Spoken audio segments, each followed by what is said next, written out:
বর্তমান সময়ে আমাদের দেশে সাধারণ মানুষের মনে সবচেয়ে বড় একটা আতঙ্ক কাজ করছে। ব্যাংকে রাখা আমার কষ্টের টাকাটা কি আদৌ নিরাপদ? গত কিছুদিন ধরে আমরা খবরের কাগজে কিংবা সোশ্যাল মিডিয়ায় দেখতে পাচ্ছি সাধারণ মানুষ ব্যাংকে গিয়ে নিজেদের প্রয়োজনীয় টাকা তুলতে পারছেন না। বিশেষ করে ইসলামী ব্যাংকের মতো বড় বড় ব্যাংকের কাউন্টারে গিয়ে মানুষ খালি হাতে ফিরে আসছে। যেই মানুষটি সারা জীবন কষ্ট করে টাকা জমিয়ে ব্যাংকে রেখেছিলেন বিপদের দিনে কাজে লাগবে বলে, আজ নিজের টাকা তুলতেই তাকে ব্যাংকের দরজায় দরজায় ঘুরতে হচ্ছে। আজ আমরা কোনো জটিল অর্থনৈতিক তথ্য নিয়ে নয়, একদম সহজ ভাষায় সুনির্দিষ্ট তথ্য ও প্রমাণের ভিত্তিতে বুঝবো আমাদের ব্যাংকিং খাত কেন এই অবস্থায় পৌঁছালো এবং এর পেছনে আসল খলনায়ক কারা। শুধু তাই নয়, এই ব্যাংকিং সংকটের সাথে আমাদের প্রতিদিনের বাজারে প্রোডাক্টের দাম বৃদ্ধি বা মুদ্রাস্ফীতির সম্পর্ক কি, এবং আগামী কয়েক মাস বা কয়েক বছরে আপনার পকেটের টাকার উপর কি মারাত্মক প্রভাব পড়তে যাচ্ছে তা আজ আমরা নিখুঁতভাবে বিশ্লেষণ করব। শুরুতেই আমাদের একটি কঠিন দৃঢ় বাস্তবতার মুখোমুখি হতে হবে। সম্প্রতি একটি আন্তর্জাতিক ও দেশের শীর্ষস্থানীয় সংবাদ মাধ্যমের ডেটা থেকে যে ভয়াবহ চিত্র সামনে এসেছে তা আমাদের পুরো দেশের জন্য একটি বড় বিপদের সংকেত। সেই রিপোর্ট অনুযায়ী বর্তমান বিশ্বে খেলাফি ঋণ বা নন পারফর্মিং লোন এনপিএল এর হারে বাংলাদেশ সারা পৃথিবীতে দ্বিতীয় সর্বোচ্চ স্থানে পৌঁছে গেছে। চিন্তা করে দেখুন, যুদ্ধ বিধ্বস্ত দেশ ইউক্রেনের পরেই এখন বাংলাদেশের নাম, যেখানে মোট ব্যাংক ঋণের প্রায় 32.26% এখন খেলাফি বা ডেফোডিলস হয়ে গেছে, যা পুরো সার্ক অঞ্চলের দেশগুলোর মধ্যে সর্বোচ্চ। বাংলাদেশ ব্যাংকের সর্বশেষ তথ্য অনুযায়ী বছরের প্রথম 3 মাসে খেলাফি ঋণ বেড়েছে 31,000 কোটি টাকারও বেশি, এবং এই বছরের মার্চ মাসের শেষে আমাদের ব্যাংকিং খাতে মোট খেলাফি বা ব্যাংক লোন পরিমাণ দাঁড়িয়েছে রেকর্ড 5.89 লাখ কোটি টাকা। এই বিশাল অঙ্কের টাকাটা কিন্তু আকাশ থেকে আসেনি, এগুলো ছিল আপনার, আমার এবং দেশের কোটি কোটি সাধারণ মানুষের রক্ত পানি করা সঞ্চয় বা আমানত হিসেবে ব্যাংকে রাখা হয়েছিল। এবার সহজ ভাষায় বোঝা যাক, এই 5.89 লাখ কোটি টাকা কিভাবে উধাও হলো এবং কেন ব্যাংকগুলো গ্রাহকদের টাকা ফেরত দিতে পারছে না।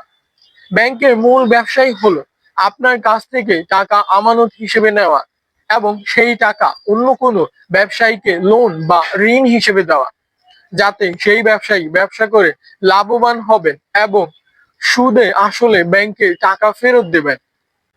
কিন্তু আর্থিক বিশেষজ্ঞদের মতে বছরের পর বছর ধরে চলা রাজনৈতিক প্রভাব, ব্যাংকিং খাতের দুর্বল তদারকি, অনিয়মের মাধ্যমে ভুয়া কাগজে কোম্পানিকে লোন অনুমোদন এবং ইচ্ছাকৃত ঋণ খেলাপিদের বিরুদ্ধে কোনো কঠোর আইনি ব্যবস্থা না নেওয়ার কারণে এই পুরো চেইনটি ভেঙে পড়েছে। বড় বড় প্রভাবশালী মানুষেরা ব্যাংক থেকে হাজার হাজার কোটি টাকা লোন নিয়েছেন, কিন্তু সেই টাকা আর ব্যাংকে ফেরত আসেনি, বরং তার একটা বড় অংশ হুন্ডি বা অন্য উপায়ে দেশের বাইরে পাচার হয়ে গেছে। যখন একটি ব্যাংকের হাজার হাজার কোটি টাকা এভাবে আটকে যায় বা বাজারে হারিয়ে যায়, তখন ব্যাংকটির ভিতরে ক্যাশ টাকার অভাব দেখা দেয়।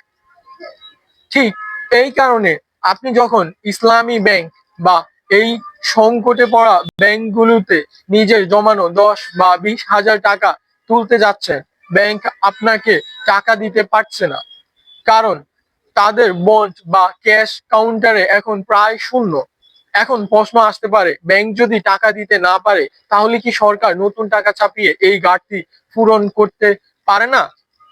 হ্যাঁ, সরকার বা কেন্দ্রীয় ব্যাংক চাইলে এই সংকটকে পড়া থেকে ব্যাংকে টিকিয়ে রাখার জন্য রেফো বা বিশেষ ব্যবস্থায় নতুন টাকা চাপিয়ে ধার দিতে পারে। কিন্তু এখানেই লুকিয়ে আছে অর্থনীতির সবচেয়ে বড় ফাঁদ, যাকে আমরা বলি মুদ্রাস্ফীতি বা ইনফ্লেশন। যখন বাজারে কোনো উৎপাদন না বাড়িয়ে শুধু কাগজের টাকা ছাপিয়ে ছেড়ে দেওয়া হয়, তখন বাজারে টাকার পরিমাণ বা সরবরাহ বেড়ে যায়, কিন্তু সেই তুলনায় চাল, ডাল, তেল বা পেঁয়াজের উৎপাদন বা আমদানি বাড়ে না। ফলে মানুষের হাতে অনেক টাকা চলে আসে, কিন্তু পণ্য থাকে সীমিত, যার কারণে প্রতিটি জিনিসের দাম হু হু করে বাড়তে থাকে। অর্থাৎ টাকার মান বা ক্রয় ক্ষমতা কমে যায়। আজ থেকে ৩-৪ বছর আগে আপনি যে ১০০ টাকা দিয়ে ১ কেজি ব্রয়লার মুরগি বা ১ লিটার তেল কিনতে পারতেন, আজ সেই একই জিনিস কিনতে আপনার ২৫০ থেকে ৩০০ টাকা লাগছে।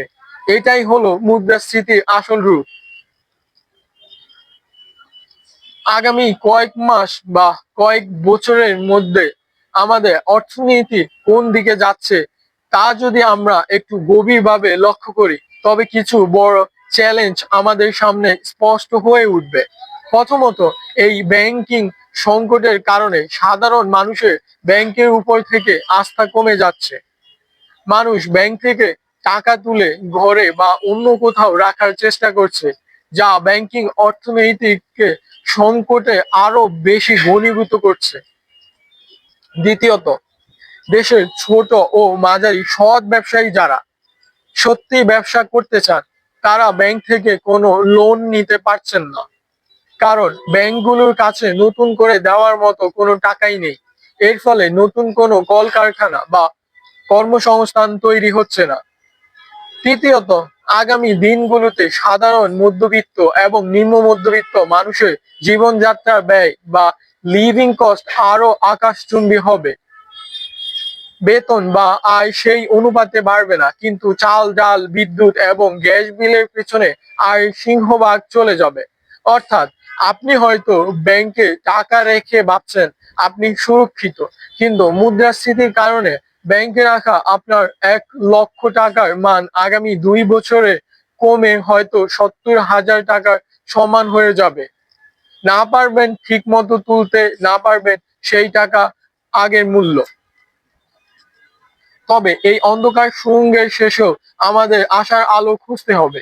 এই চরম অর্থনৈতিক সংকট থেকে দেশকে এবং আমাদের নিজেদের বাঁচার জন্য কিছু জরুরি পদক্ষেপ নেওয়া এখনই সময়ের দাবি। সরকারকে এবং কেন্দ্রীয় ব্যাংককে সবার আগে চটকদার রাজনৈতিক সুবিধার বাইরে এসে ব্যাংকিং খাতকে পুরোপুরি স্বাধীনভাবে কাজ করতে দিতে হবে, এবং যারা ইচ্ছাকৃতভাবে হাজার হাজার কোটি টাকা আত্মসাৎ করেছে, তাদের সম্পদ বাজেয়াপ্ত করে সেই টাকা ব্যাংকে বন্ডে ফিরিয়ে আনতে হবে। ঋণের নামে টাকা পাচারকারীদের বিরুদ্ধে কঠোরতম আইনি দৃষ্টান্ত স্থাপন করতে হবে, যাতে ভবিষ্যতে কোনো প্রভাবশালী ব্যক্তি ব্যাংকের আমানত নিয়ে ছিনিমিনি খেলতে সাহস না পায়। আর একজন সাধারণ নাগরিক এবং সচেতন আমানতকারী হিসেবে এই সময় আমাদের অত্যন্ত বুদ্ধিমান এবং সতর্ক হতে হবে।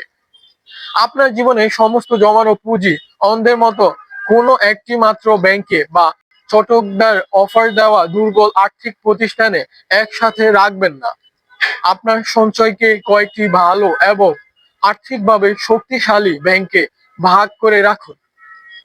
বিলাসবহুল বা অপ্রয়োজনীয় খরচ এই সংকটের সময় যতটা সম্ভব এড়িয়ে চলুন, এবং নিজের কষ্টার্জিত টাকাকে এমন জায়গায় বা খাতে বিনিয়োগ করার চেষ্টা করুন যা মুদ্রাস্ফীতির বিপরীতে আপনার সম্পদের মূল্যকে ধরে রাখতে পারে।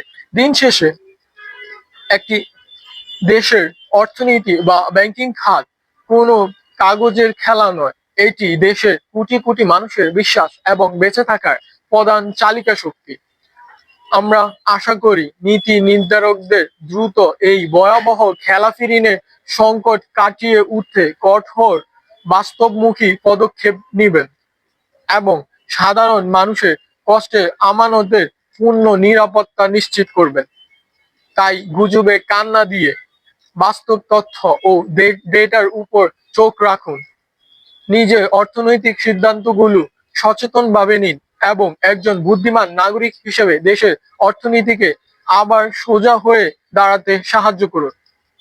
ধন্যবাদ দর্শক বন্ধুরা, এতক্ষণ পর্যন্ত আমাদের সঙ্গে থাকার জন্য। আশা করি পরবর্তীতে অন্য কোনো ভিডিওতে আবারও আপনাদের সঙ্গে দেখা হবে। সে পর্যন্ত ভালো থাকুন, সুস্থ থাকুন এবং আমাদের সঙ্গেই থাকুন।